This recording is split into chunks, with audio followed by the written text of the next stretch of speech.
На открывшейся в Камрате традиционной ежегодной предпасхальной ярмарке, кроме собственно гагаузских предприятий, приняли участие фирмы и из города Кишинев, Когульского, Чемишлийского, Тараклийского и других районов. На выставке ярмарки Паскеля предложены продукты питания, хлебобулочные и кондитерские изделия, парфюмерия и косметика, сувенирная продукция, а также представлена промышленная группа товаров. Конечно же, каждый к Пасхе подходит и с очищением, с какой-то чистотой такой.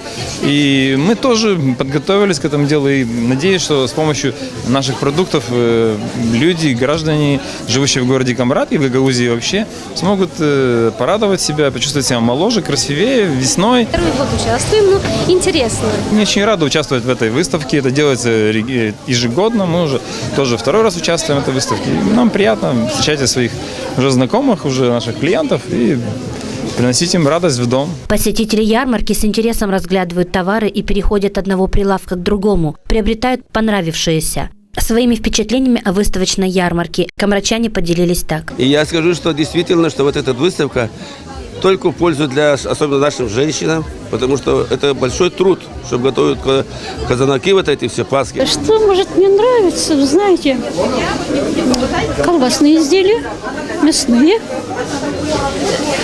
И сами люди за прилавком, они настолько приветливые, как бывает очень редко. Посмотреть пришел. Да. И что, понравилось? Да. Шоколадки. Можно было чуть получше. Побольше. Сока сейчас в этом году нету. Сока нет. Да, был сок, ну, еще что-нибудь такого новенького придумать. Мне Пасхи понравились, булочки. Надо признать, что проводимые в Камрате ярмарки в преддверии пасхальных праздников по душе камратчанам, поскольку цены на предлагаемые здесь яства ниже рыночных, а это создает у всех хорошее праздничное настроение.